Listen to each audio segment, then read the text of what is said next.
Class 12-এর Bangla শিকার লিখেছেন জীবনানন্দ দাস। তোমরা সবাই মন দিয়ে শোনো আর লেখো। সবাই লাইক অ্যান্ড সাবস্ক্রাইবটা দিয়ে দাও। ক্লাস 12-এর বাংলা শিকার লিখেছেন জীবনানন্দ দাস। শিকার কবিতায় যে ঋতুর ছবি ফুটে উঠেছে তা হলো শীত ঋতু। শিকার কবিতাটি শুরু হয়েছে ভোরের ছবি দিয়ে। ভোরের আকাশের রং কেমন ঘাস ফড়িংয়ের দেহের মতো নীল। কোমল নীল রং ছিল ঘাস ফড়িংয়ের দেহের। ঘাস ফড়িংয়ের দেহের মতো কোমল নীল রং রয়েছে ভোরের আকাশের। চারিদিকে পেয়ারা ও নোনার গাছ টিয়ার পালকের মতো। চারিদিকে পেয়ারা ও নোনার গাছ টিয়ার পালকের মতো সবুজ। এখানে সবুজ রংটি নিসর্গের প্রাণময়তার প্রতীক। এখন আকাশে রয়েছে একটি তারা। এখন আকাশে রয়েছে। এই তারাটিকে কবি কিসের সাথে তুলনা করেছেন? পাড়াগার বাসর ঘরের গধূলি মোদির মেয়েটির সঙ্গে তুলনা করেছেন। শিকার কবিতায় পাড়াগার বাসর ঘরের মেয়েটিকে কবির মনে হয়েছে গধূলি মোদির। হাজার হাজার বছর আগে মুক্তা রেখেছিল, সে হলো মিশরের মানুষই। মিশরীয় মানবী তার বুকের মুক্তা আমার নীল মদের গ্লাসে রেখেছিল হাজার হাজার বছর আগে এক রাতে।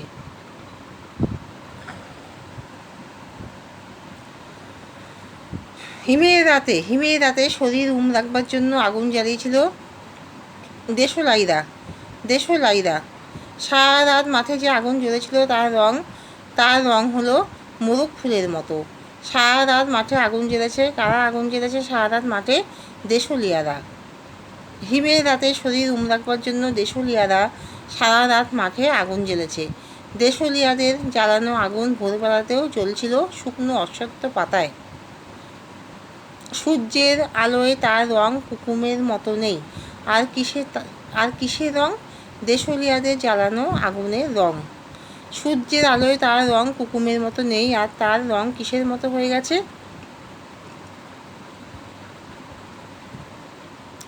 রোগা শালিকের হৃদয়ের বিবন্ন ইচ্ছার মতো। দেশলিয়ারা আগুন জ্বেলেছিল দুমড়ানো অশ্বত্থ পাতায়। রোগা শালিকের হৃদয়ের বিবন্ন ইচ্ছার মতো দেশলিয়াতে জ্বালানো আগুনের রং। শিকার কবিতায় শিকারের ঘটনাটি ঘটেছিল ভোরে। ময়ূরের সবুজ নীল ডানার মতো ঝিলমিল বন ও আকাশ। চারিদিকের বন ও আকাশ ময়ূরের সবুজ নীল ডানার মতো ঝিলমিল করে সকালের আলোয় টলমল শিশিরে। সারা রাত হরিণ নিজেকে বাঁচিয়েছিল যার হাত থেকে, তা হলো চিতাবাঘিনী। সুন্দরীর বন থেকে অর্জুনের বনে ঘুরে ঘুরে এখানে বলা হয়েছে বাদামি হরিণটির কথা। নক্ষত্রহীন মেহগনির মতো অন্ধকার নেমে এসেছিল রাতে সুন্দরী আর অর্জুনের বনে। এই ভোরের জন্য অপেক্ষা করছিল একটি সুন্দর বাদামি হরিণ। ভোরের আলোয় নেমে এসেছে বাদামি হরিণ। কবি কচি বাতাবি লেবুর সঙ্গে তুলনা করেছেন সবুজ ঘাসকে। সুন্দর বাদামি হরিণ ভোরের আলোয় নেমে প্রথমে বাতাবি লেবুর মতো সবুজ সুগন্ধি ঘাস ছিঁড়ে খেয়েছে। সুন্দর বাদামি হরিণটি ভোরের আলোয় নেমে এসেছে আশ্বস্ত হয়ে। নদীর তীক্ষ্ণ শীতল ঢেউয়ে সে নামলো। তার জলে নামার কারণ কি? ঘুমহীন ক্লান্ত শরীরটাকে আবেশ দেওয়া। ঘুমহীন ক্লান্ত বিহ্বল শরীরটাকে নদীর জলে আবেশ দিতে চেয়েছিল একটি বাদামি হরিণ। স্রোতের মতো একটা আবেশ দেওয়ার জন্য বলার অর্থ সকালের আলোয় জীবনী শক্তি আহরণ করার জন্য। সুন্দর বাদামি হরিণটি ছিঁড়ে ছিঁড়ে খায় সবুজ সুগন্ধি ঘাস। ঘুমহীন ক্লান্ত বিহ্বল শরীরটাকে স্রোতের মতো একটা আবেশ দেওয়ার জন্য হরিণটি কী করল? নদীর তীক্ষ্ণ শীতল জলে নামল। জীবনানন্দ দাশের শিকার কবিতায় ভোর শব্দটি দ্বিতীয়বার ব্যবহৃত হয়েছে ভোরের নৈসর্গিক সৌন্দর্যের নাটকীয় পথ পরিবর্তন বোঝাতে। একটা বিস্তীর্ণ উল্লাস পাওয়ার জন্য এই উল্লাস পেতে চেয়েছিল বাদামি হরিণ। নদীর জলে নামার আগে হরিণের শরীরটা ছিল ঘুমহীন ক্লান্ত বিহবল। হরিণের বিস্তীর্ণ উল্লাস পাওয়ার কারণ চিতাবাঘিনীর হাত থেকে পরিত্রাণ পাওয়া। নীল আকাশের নিচে হরিণটি জেগে উঠেছিল সূর্যের সোনার বর্ষার মতো। একটা বিস্তীর্ণ উল্লাস পাওয়ার জন্য হরিণের এই উল্লাস তুলনা করা হয়েছে ভোরের রৌদ্রের সঙ্গে। হরিণীর পর হরিণীকে চমক লাগিয়ে দেওয়ার ইচ্ছা হয়েছিল হরিণের সাহসের সাথে সৌন্দর্যে। সূর্যের সোনার বর্ষার মতো জেগে উঠেছিল বাদামি হরিণ। হরিণের হৃদয়ে সাহস, স্বাদ ও সৌন্দর্য জেগে ওঠার মুহূর্তে একটা অদ্ভুত শব্দ হয়েছিল, একটা অদ্ভুত শব্দ। এই শব্দটা হলো বন্দুকের গুলির। একটা অদ্ভুত শব্দ। এখানে অদ্ভুত শব্দটি ব্যবহারের কারণ নৈসর্গিক পরিবেশে বন্দুকের ধাতব আওয়াজ। নদীর জল কিসের পাপড়ির মতো লাল? মচকা ফুলের পাপড়ির মতো। নদীর জল মচকা ফুলের পাপড়ির মতো লাল। নদীর জল লাল হওয়ার কারণ নিহত হরিণের দেহে লাল রঙের রক্ত। লাল রঙের রক্ত। আগুন জ্বলল আবার। কিসের প্রথমবার আগুন জ্বলেছিল? হরিণের মাংস তৈরির প্রয়োজনে প্রথমবার আগুন জ্বলেছিল, নাকি হিমরাতে শরীর রাখার জন্য? তাহলে আগুন জ্বলল আবার। কেন প্রথমবার আগুন জ্বলেছিল? হিমরাতে শরীরে রাখার জন্য আগুন জ্বলেছিল। আগুন জ্বলল আবার দ্বিতীয়বার। দ্বিতীয়বার কেন আগুন জ্বলেছিল? সেটা কোন সময় ছিল? না, দ্বিতীয়বার আগুন জ্বলেছিল কোন সময়? ভোরবেলা।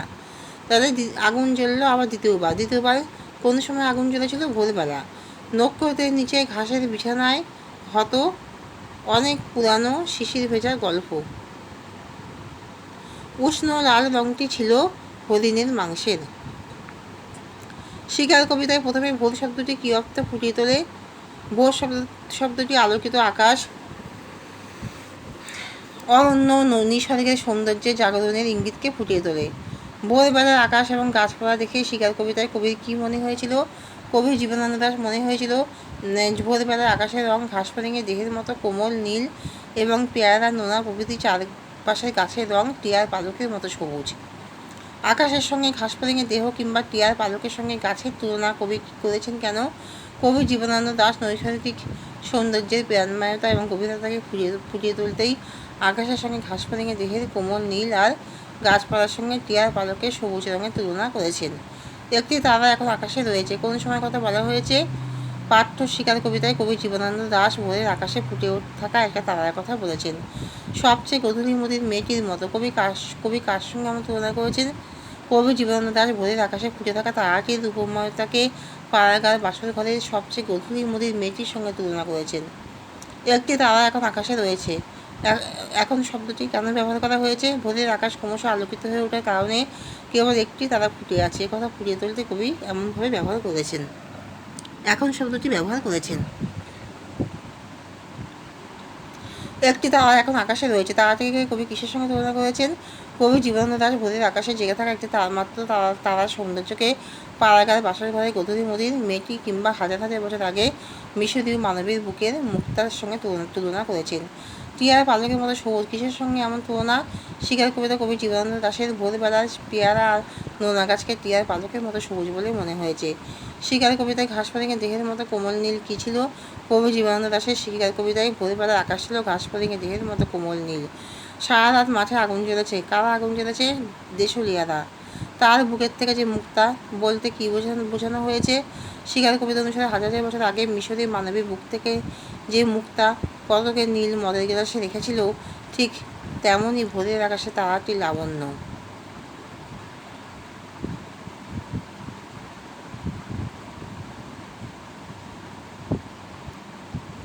একটা বিস্তীর্ণ উল্লাস পাওয়ার জন্য। বিস্তীর্ণ উল্লাস বলতে কী বোঝানো হয়েছে?